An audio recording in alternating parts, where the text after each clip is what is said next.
Good morning, everybody. Welcome to this session on my 7 rules of readability. I firstly need to apologize for my voice. I'm not very well, but I hope you'll be able to hear me. Um, I'd love to start by getting a sense of actually who's here. I'd love to know what your role is and why you've given me an hour of your time and what you're hoping to get out of it. I'd love to tailor the session. So if you wouldn't mind just dropping a note in the chat to let me know what your role is and what you're hoping to get out of it, I'll do my best to ensure that we meet your expectations. It's good to see a number of you here keen to understand what readability is all about. It's so important in terms of ensuring retention, ensuring revenue. So yeah, just let me know.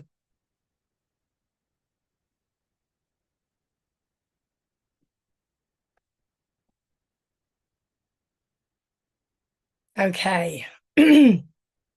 So, what I wanted to start off with, I'm afraid, is a little bit of bad news, is that unfortunately, a number of clients aren't reading our correspondence. And I am on a mission to try and improve these statistics because you put so much work into generating these reports, all of the research that goes into it. And if clients are only reading bits of it, it can be a little bit dispiriting. And I understand that, conveying what you know, especially if you're technically minded, is actually quite difficult to convey that to somebody that doesn't share your expertise. You have spent many, many years amassing that, taking all your exams. And unfortunately, unless you've got some rules of thumb to help you simplify, to help them get it at a glance, unfortunately, some of it might get ignored. So let's change this because the good news is actually, with a few rules of thumb, a change in mindset, and some discipline practice, you can actually make some really quick changes in a short space of time. So thank you for sending all this in. This is good. So yes, what we're really looking to do, as you know, the job of a suitability report is to help clients make an informed decision. So in order to do that, they've really got to understand the advice. And in order to understand the advice, they first got to read it. So in essence, the value of your expertise rests on your ability to communicate. And yet this is often an area in which you can struggle. So let's look at changing this. Because it's not just about compliance, of course, that is important, but it's also about the experience that the client has when they're working with you. If clients don't understand or can't read what you're writing or can't understand what you're writing, the experience isn't great for them. They might look to go elsewhere. When clients are looking at whether they're experiencing or getting fair value, one of the markers of that, one of the things that they think about is, well, is the communication easy to understand? And if it's not, then they think, I'm not sure I'm getting great value. If you're not getting unprompted emails from clients saying, thank you for making that so easy to understand, again, you're missing out on opportunities to create those sticky clients. And I'll be talking about the process that I take people through, which is what this kind of unprompted email is what you can expect if you go through the process.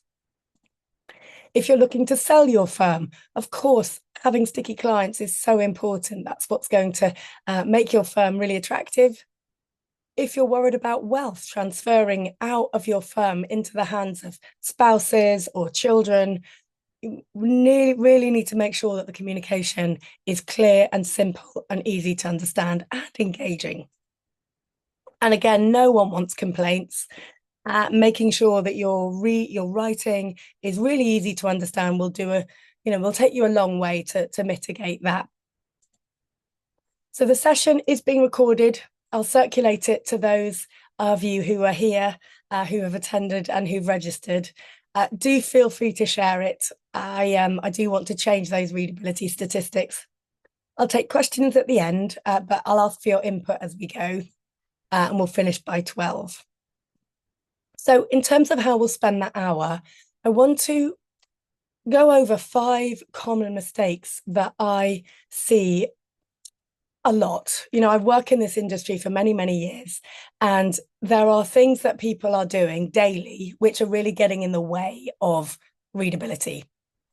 When we're looking to change behavior, so much of it starts with our mindset. So I want to share with you the right mindset to adopt, which will really help your writing and communication. Then I'll share my 7 rules of readability. Then I'll share the 6-step process that I take people through, which really helps to improve understanding, improve readability, and engagement. And if you want to book a call with me to find out more, then you'll be able to do that too. So if we haven't met before, hello, my name's Melissa, and I specialize in helping advisors and paraplanners to win and keep clients, essentially through good communication and experiences. My background is psychology, and I began my freelance career as a copywriter. So it was my job to write the words on websites to ensure that people actually took action. I co-wrote the PFS suitability report guide. So I'm very aware of how challenging your job can be to, condense this technical information in a way that is easy to understand. But I don't want to talk too much about me. If you'd like to learn more about my background, just scan that QR code. That will take you to my LinkedIn profile, and you'll find more information there. So as I mentioned, I've got these 5 common mistakes that I see people making daily, and I'm going to run through those in a minute, and there'll probably be 1 or 2 that you recognize. And what I'd like you to do is just jot the number in the chat, because if there's an overwhelming winner, we'll spend a bit more time on that area. So the first is people using a lot of technical language or a lot of abstract words or a lot of those 3-letter acronyms that we love so much. And unfortunately, clients don't understand those. They're just not familiar terms to people who haven't got any financial background. The second is that we pack so much information into both our sentences, so they become very long, very bloated, into our paragraphs and into our reports, which makes them very, very long. So that's a very common one. And people are so busy when they get these, 20-page reports just for a pension switch. Are they really going to read it? The third is using outdated templates or loads and loads of standard wording, which clients can perceive as impersonal. So yes, there is a place for templates, but I think we've really, as an industry, swung a bit too far. And unfortunately, that's developed this kind of notion that clients aren't really at the center of those. They're not customized enough. Fourth is focusing the majority of time on information and not enough on engagement. So what I mean by this is often we will put walls of text in front of people and not really give enough attention to how do we bring that alive? How do we, gain people's, take people through, hold their hand, make the key messages stand out? And the fifth is we focus a lot on compliance, which of course is important, and yet not enough on how to grab attention, how to make sure that people understand it, and then how to take action at the end. So these are the things that I see a lot. So which ones resonate with you? So we've got lots of twos, 3s, 3 and 4. Okay. 5. Yeah. Okay. 2, 3. Okay. Well, that's not surprising. Often when I run these, we get a real good mix. So I will spend time on each of them. So let's dig into these a little bit more. So the first is using lots of technical language. So why is this a problem? Well, the trouble is that we don't want to interrupt the the reading process. We want people to be able to, glide through our writing and enjoy the process. We want our writing to feel a bit like eating a pot of Pringles. You just read one line and you can't stop. And when, as a reader, we come across a word that we don't understand, then we interrupt that process and we think, I don't know what that means. This is making me feel a bit stupid. But actually, the whole reason of me taking financial advice is because I want to feel intelligent and I want to feel smart and I want to feel in control. And these words make me feel the opposite. So in essence, we run the risk of losing them. And I came across this research quite recently. It was something that Boring Money put together. And it's really quite sobering here because this is some research which is just focusing on UK investors. So this isn't the general public. This is UK investors. And you can see here, only 45% of UK investors could confidently explain what a fund was, and only 33% could confidently explain what an equity is. And now you might think that those are not jargon words, but actually this is what the research is showing. And not only that, if you look at the bottom here, we've got asset allocation. Only 20% of UK investors could confidently explain what that term means. And my question to you is, just put a yes in the chat if you've used any of these terms just last week. I see them all the time, and I was really surprised by that research. So, there's a big gap between what we think is clear and what our readers experience is clear, even if they're sophisticated investors. So, in a moment, I'm going to share a word with you, and I want you to close your eyes and in the chat, just think of the first word that you associate with the word that I'm about to say. So the first word is seaside.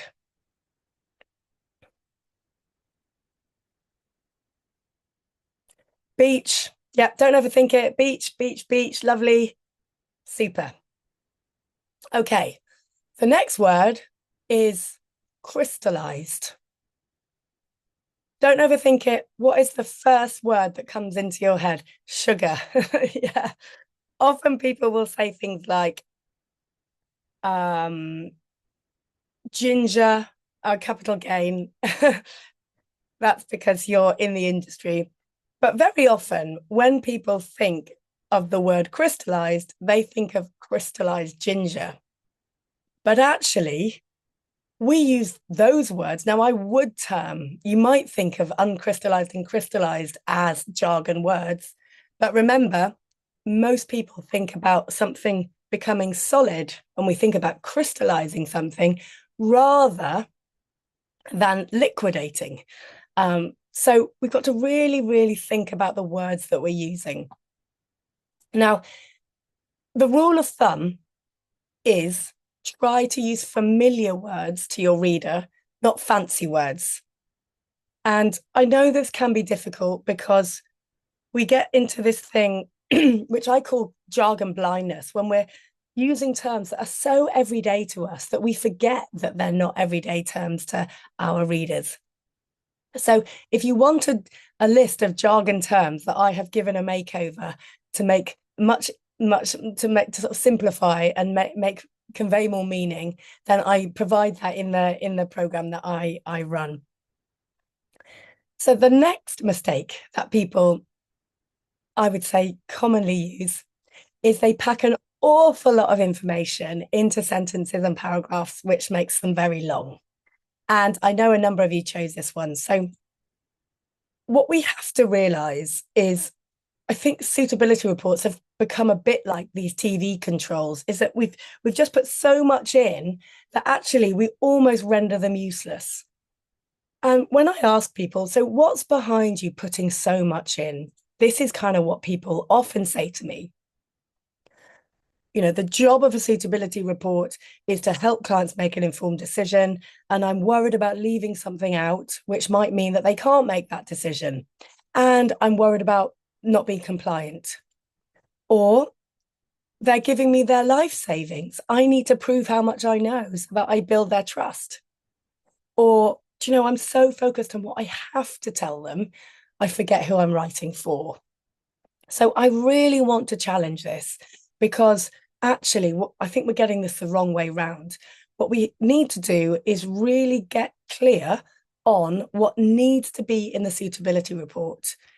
And as I mentioned, I wrote the PFS suitability report guide, and I really encourage you to brush up on that so that you're not chucking loads of things in just to cover your back, because what that does is it runs the risk of the client not reading the report because it's just too overwhelming, too long. As we say, if we run the risk of the client not reading the report, if there was a complaint made and there was this huge report presented to a client who had very little financial experience, then the financial ombudsman might say, well, is that realistic to expect somebody to read that? And the complaint might be upheld. So when the ombudsman are looking at whether to uphold complaints, they look at kind of probabilities. Realistically, have we done all we could to make that report readable and engaging and interesting? So that's what we've got to keep in our mind. I think a lot of people really focus on the FCA, but actually we need to make sure that the FOS are going to be behind us should a complaint get made. And lots of people don't realize that at the Financial Ombudsman Service, it is made up of lay people. Yes, there are some financial experts too, but if complaints are made, the lay people in that FOS team would say, would I understand this? And if they don't, then they make the assumption that a layperson wouldn't understand it too. So we mustn't overwhelm our client. And it's really our job to craft those communications so that they work. So if you want to be sure what really needs to be in the report, check out the report writing guide. I do include it in the program too. The third is using outdated templates or loads and loads of standard wording, which clients can perceive as a bit impersonal. And the way I like to think about this is, imagine that you were suffering with maybe a bit of anxiety or had some mental health concerns, and you didn't know whether to go and speak to a doctor, to go and see a counsellor, or to go and keep talking to your mate down the pub. And you pluck up the courage and you go and see a counsellor.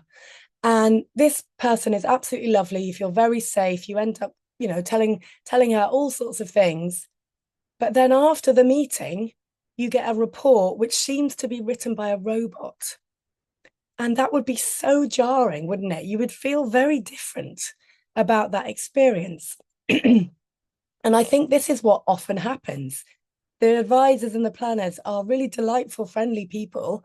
And then the follow-up emails or reports or templated letters and so on just don't sound anything like the advisor. And I think, well, think about how that would make you feel. It would make me feel like that was a very different experience, and it would slightly erode my trust because it's inconsistent. So the trouble with templates, as I mentioned, often they don't sound anything like the advisor, but clients can really feel like, I'm just part of a cog. I'm just a number. I'm not really special or unique. And when they're paying a lot of money, that's the absolute opposite of what we want them to feel. Often, because they're templated, they're very often including a lot of information which is irrelevant. The buttons are just pressed and they're all populated and they're not really being written with the client in mind. And also, they're very data heavy. They're not very, I don't think, that attractive. There aren't very many diagrams, pictures, colors. It's often just walls of text. So that means they're quite easy to be ignored. So what we want to do is try and strike more of a balance between personalizing them, making sure you're using a friendly tone, using language that they would understand, and having a number of these sort of stock phrases or stock paragraphs that you could use so you're not having to reinvent the wheel all the time. The next one is focusing the majority of the time on information, not engagement. So if you got that through the post or on your email, what's your first impression of that document?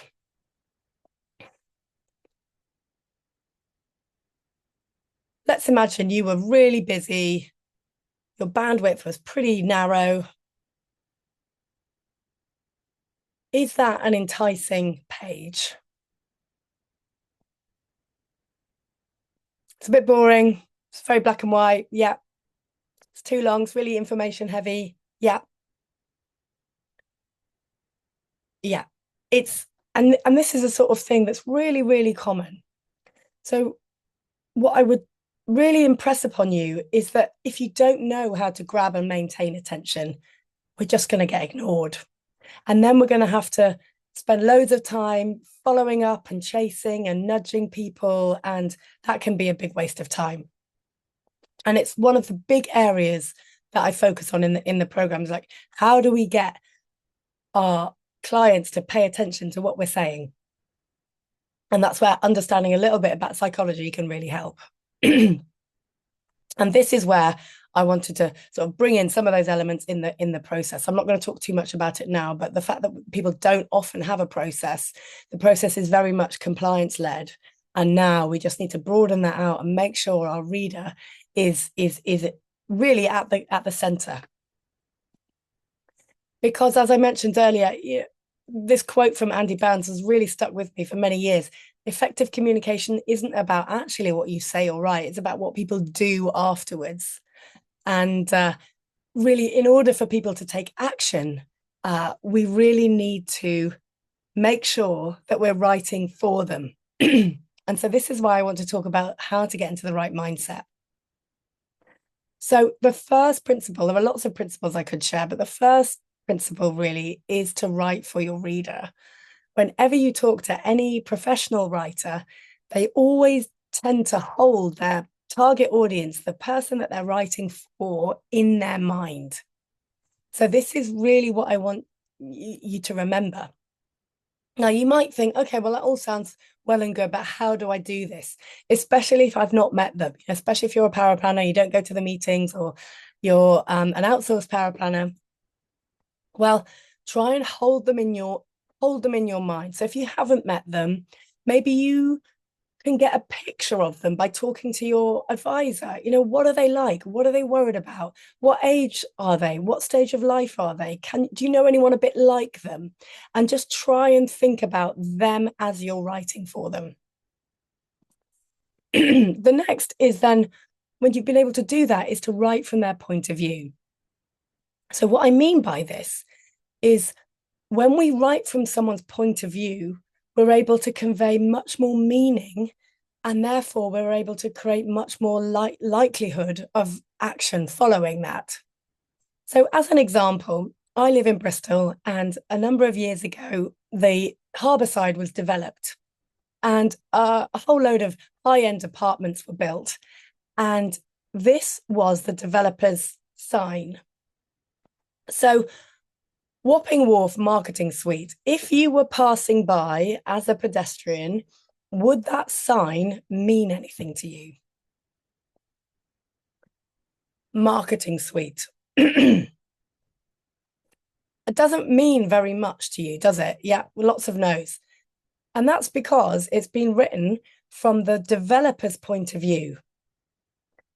If it had said show home, you would know as a passerby, oh, that means I can go in and have a look and see if it's somewhere that I'd like to live. Because show home has been written from the passerby's perspective. So more meaning relates to more action. Purple Bricks have just done a similar thing, actually. So rather than for sale, which has been written from the vendor's perspective, they've said own it. So people who are passing by can go, would I like to own that house? Again, more meaning, more likely to get more action. So let's just relate this back to you. I see this kind of heading a lot, VCT subscription recommendations. How might you show home that title, that heading? And you can use the chat.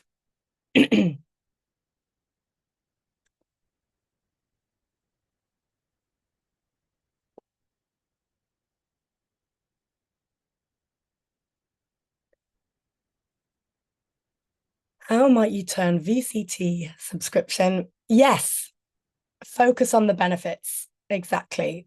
So tax saving. Yeah. So what I might do is that's what you're wanting to be thinking about is how does this thing answer a question or benefit the reader in some way? So here's how I would change it. Your tax saving plan. I'm interested in that. That will grab my attention. I will read on. So yeah, good work. So principle 1 was write for your reader. Principle 2 is write so that your reader can fly through it. You know, we want our readers to be able to just gobble up our writing. And this is because we have become a nation of skimmers, not readers. We have so many things vying for our attention that we have to learn how to grab it and hold it. And I'm not sure if any of you have read Johann Hari's book called Stolen Focus, but in it, he refers to some research that says that we can now only pay attention for 3 minutes without getting distracted. So 3 minutes is the little narrow window that we have to hold somebody's attention, which is hardly anything at all. It's the time that it takes to boil an egg. So this is why understanding how to capture and maintain attention is becoming so, so important. I think we don't pay enough attention to grabbing attention. And this is why I really want to underline it. Toby was someone that I worked with, and was a planner and had a really good first meeting with a very successful lady back in October. She was making all the right noises, and he was pretty certain that she was going to become a client. And he followed up after the meeting, didn't hear from her.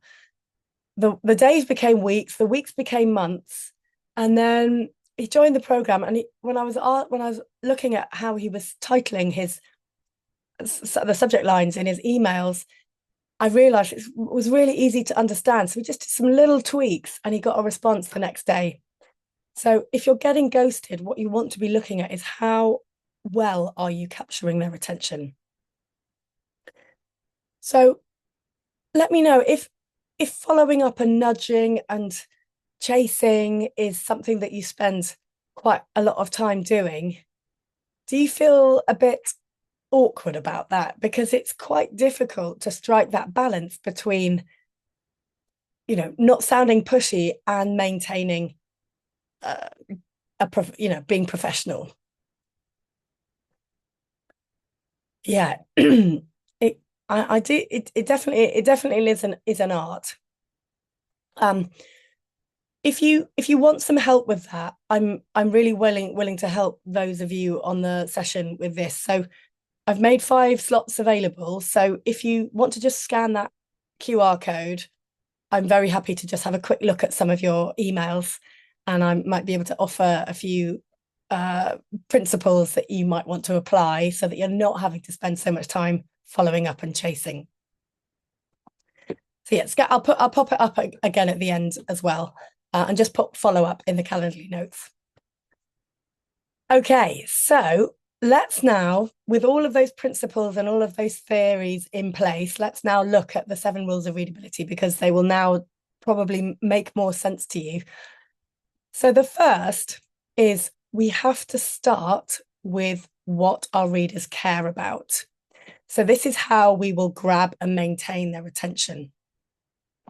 So as an example, you want to start your paragraphs with things like to maintain your income, to make sure that those you care about, to reduce your tax bill. And many people finish their paragraphs with that because they feel like they're building up this sort of logical sequence, We've got to stop that. We've got to start with what our readers care about. Remember, we have very little narrow barrel bandwidth that we've got to capitalize on. The next is to choose your words carefully.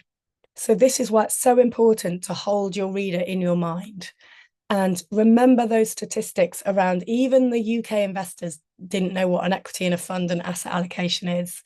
So we've got to try and think about how to explain these in a different way. The third is to simplify your message to remove heavy lifting. We don't want to tax our already overloaded readers' brains. And often when I say that, people will challenge me and say, well, I don't want to patronize my clients. I don't want to dumb down my message. And I would argue this isn't about dumbing down. It's really about respecting your readers' time. We don't want to make them work hard. We'll lose them. And it's catering to their bandwidth. So here's an example. I kind of see this quite a lot. Have a read of that and let me know whether you think that is a simple message.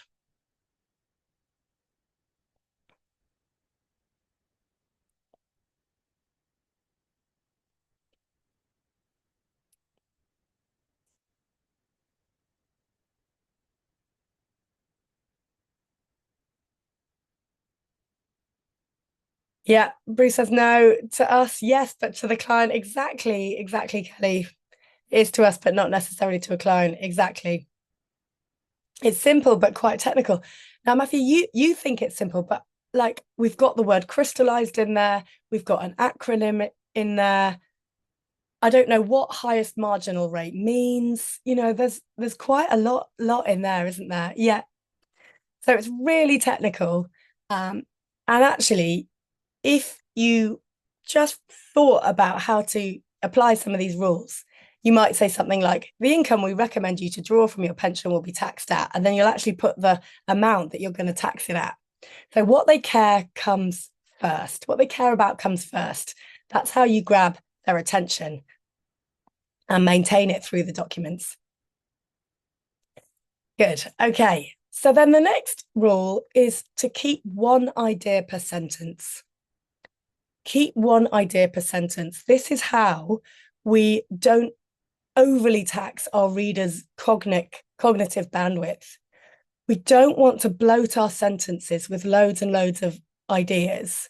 You have one idea per sentence and then you move on to the next. So that's just a very key thing that you can do. If we ask our readers to hold a lot, we make them work hard. No one likes working hard. We're more likely to lose them. The fifth rule is to bring your information to life. So try and think about, if you're in conversations using metaphors, what is it like? When we use metaphors, we are building on what's already familiar to our reader or a listener and applying it in a new way. So they go, oh yeah, I get it. Some people talk about paraplanners, for example, being a bit like a sat nav, in the sense that the planner and the client will set the end goal, and the planner will plot the route, a bit like a sat nav. So try and get into the habit of using metaphors. Try and develop your skills in creating diagrams. I think, as we all know, it's so much easier to glance at something and get the key message if it's a diagram, if it's a pie chart, and use tables. I'm sure many of you are using tables already, but now with AI, there are lots of ways that we can include diagrams in a way that doesn't take ages. Because I know this is the problem, is that we're not graphic designers, but I found some good AI tools I have written scripts for in the program. Rule number 6, edit, edit, edit. More value does not equal more words. And I think sometimes there is this tendency that because you're charging big fees, you feel like you want to present a big report because that then justifies the fee. But honestly, it's the opposite for many, many people, especially wealthy people that are running businesses and are very, very busy. Try and condense what you're saying so that they can just grasp it quickly. Um, I know a lot of paraplanners advisors are very wordy and or are very, very polite and use quite a lot of flowery language. And one of Susanna's colleagues went through the process and she admitted to herself that she was very, very wordy, and she's very, very quickly been able to adopt some of these principles. And, it's night and day now, her writing's changed really quite dramatically. And I love this quote from Dr. Seuss: the writer who breathes more words than he needs is making a chore for the reader who reads. So, yeah, it's our job to just strip out those needless words. And rule number 7 is use white space. It really is your friend. Layout is so important. If we place that wall of text in front of somebody, they're just not going to come with us. So those were the 7 rules. I'd love to know which of them, not always easy to apply, but they're fairly simple. Which would you say most needs your attention?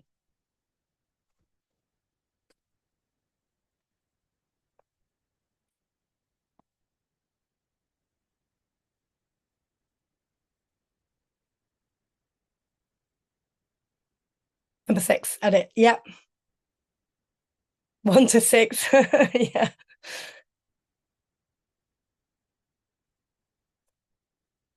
Number 4, bringing it to life. Yep.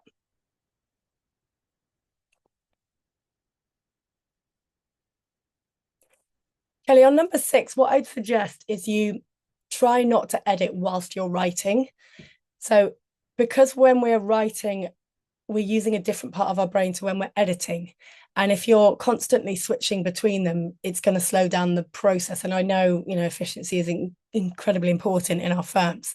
So try and edit once you've written the kind of the sort of thrust of the first draft. 3 to 4, simplify, bring messages to life. Okay, super. Well, lots to go on there. Now, of course, readability is important, as I keep impressing upon you, but helping clients to actually understand the advice is another.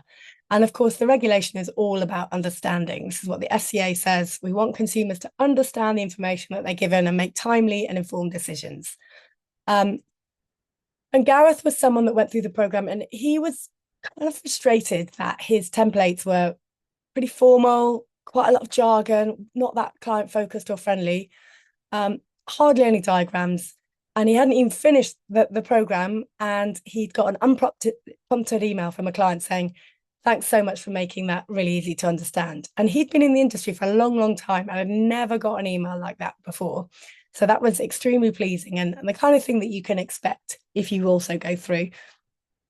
Charlie was someone else that his firm had been struggling for ages to get hold of a high net worth client that was really, really important to them.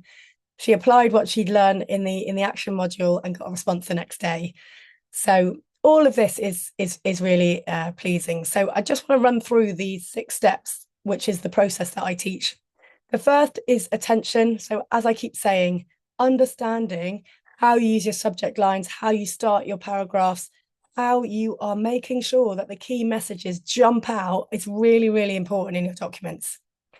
The next is, how do we actually make requests using psychology so that we're much more likely to get the responses that we need in a good time frame, so we're not having to waste loads of time chasing. Then we spend time on how do we articulate concepts. So how do we make sure that people who don't have this technical background really get what we're saying? Then we look at axing the words. So, editing is often an overlooked skill, and yet we really, really need to make sure that we are not bloating those documents, not including information that doesn't need to be in there. So there was 2 parts of that. We look at what actually needs to be in there from a compliant perspective, and then we look at how do we write in a way that just glides, that the reading experience is just one of a smooth process. Then we look at assemble. So how do we make it look nice on the page, diagrams, metaphors, that sort of thing. And then we put it all together and set you up with some good habits for long-lasting success. So the way I've structured it, it's self-paced modules, and we have live Q&A calls. there are 5 short assignments because I really want to make sure that you actually can use what I'm saying. So typically they're not long, but they're things like give me 3 examples of a subject line that you would have used, and now you can understand how to grab attention. Give me 3 examples of you using this. So they're kind of examples. And lots of people don't realize how much jargon they use until I look at their assignments. So it's just giving you another pair of eyes on your documents. Takes about 3 months to complete, and the kickoff call is on the 13th of June, but the first actual assignment deadline isn't until the 19th, and the Q&A call is on the 24th. So all of that comes to £450 if you want to join. I want to make sure that it is right for you. It's not right for everybody, but everybody does get really good results, which is why I just want to make sure you're a good fit. So book a call and we can make sure that that is going to be a good fit. And the first 10 that join will also get my ACO annual review pack, which is £150. So if you're struggling to get clients to their reviews, this pack can really help to make sure that your pre-meeting communications are positioning that meeting such that they think it's a no-brainer. They want to come to the meeting. So you can now hopefully avoid those common pitfalls which lead to writing being ignored, which are too much jargon, the sentences are too long, the documents are too long, the templates are too impersonal. There's so much focus on information, but not actually on engagement, and they don't have a process. When we want to write for our reader, we've got to adopt the right mindset. So hold them in your mind and write for them. So use words that they would understand, write from their perspective. That way you'll convey more meaning, you'll get more action. You can now hopefully recognize my 7 rules of readability and apply them. So start with what people care about, choose your words carefully, simplify your messages, keep one idea per sentence, use techniques to bring your information to life. Don't just focus on words. Edit, and use plenty of white space. And now you can recognize my 6-step process, which is attention, action, articulate, act, and assemble and assimilate. And if you'd like to book a call to check fit, then please scan that QR code. So we've got some time for questions now. If anybody would like to ask me anything, we've got sort of 10 minutes or so. Anyone want to ask me anything? You can pop it through the chat and I will do my best. If anything I've said isn't clear or you would like me to go over anything because of my annoying croaky voice, I'm sorry about that.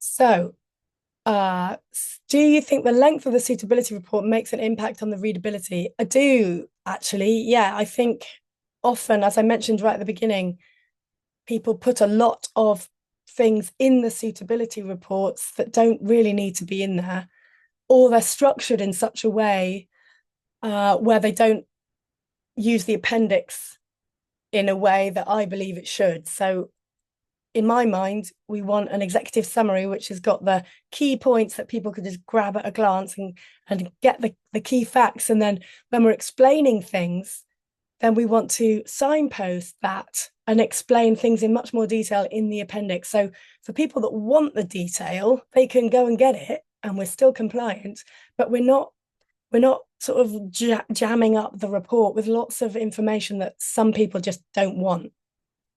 So yes, I think in short, Sally, yes, the length of it does make a difference.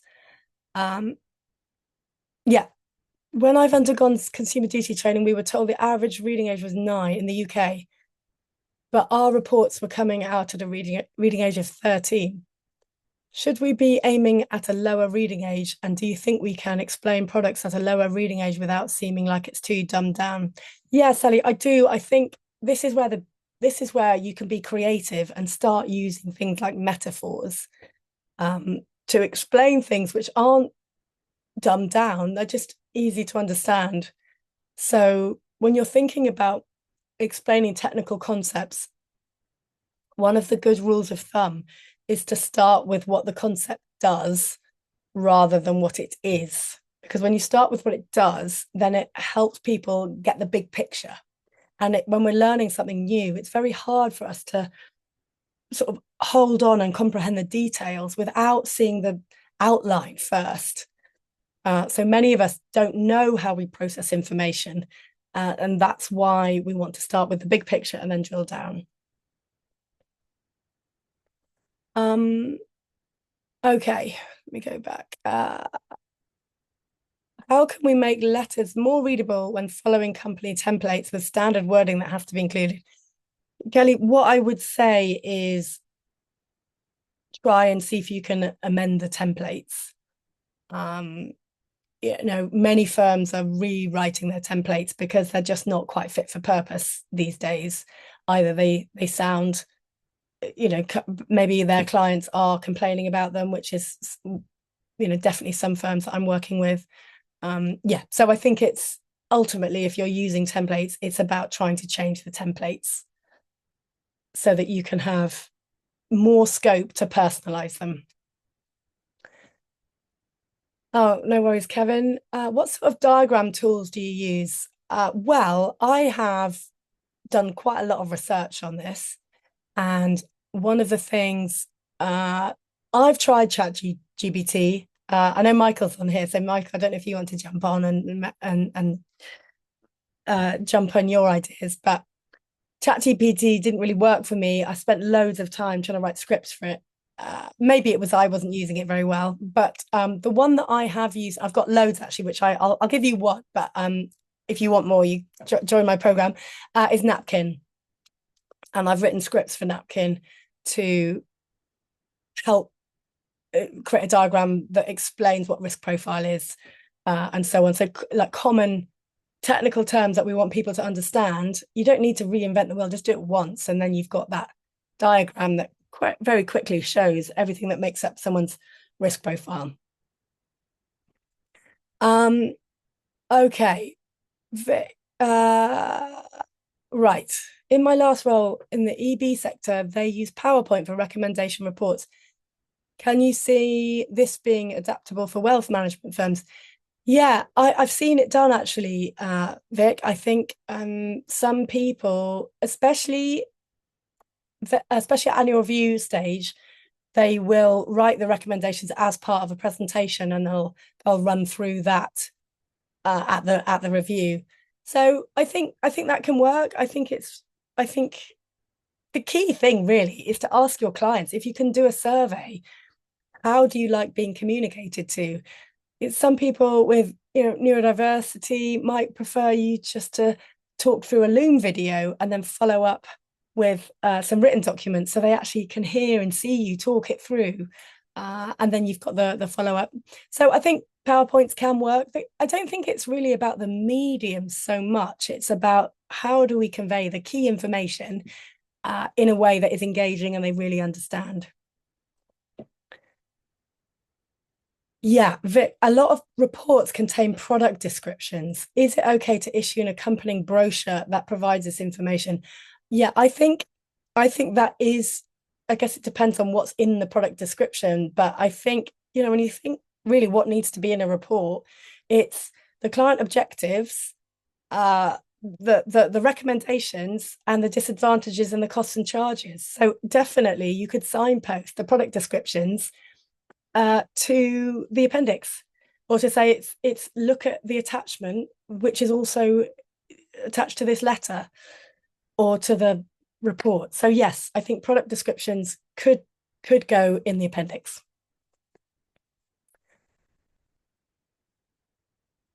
Do you use a report letter generator, PPOL or IO? I don't, but I'm not a planner, so I have been helping some firms with their templates. So yeah, I've been working with people to just try and strike a slightly friendlier tone. So it's not so compliance focused, it's more consumer focused. Oh, Matthew says ChatGPT isn't great for diagrams, but I've been looking for something for flow charts. Well, you might want to look at PowerPoint for flowcharts actually, or the other thing that I've used, which has been quite good, is Google Draw. So that can be quite useful too. Uh, I think ultimately, if you can just spend a little bit of time doing some research on the various tools that are out there, and then you just find one that you like, and then you can just amend it each time slightly for your client. Um, so yes, that's probably what I would recommend you do. Um, yeah, lots of good questions. Thank you so much. Well, I'm not sure if we've got any more, but you could very much feel free to drop me a line if you have, or if you'd like to book a call to find out more about the program, or if you'd like some help with your follow-up messages, do drop me a line. But if there aren't any more questions, I think we'll stop there. But thanks so much for your attention and for joining me. And I hope to see you in the future.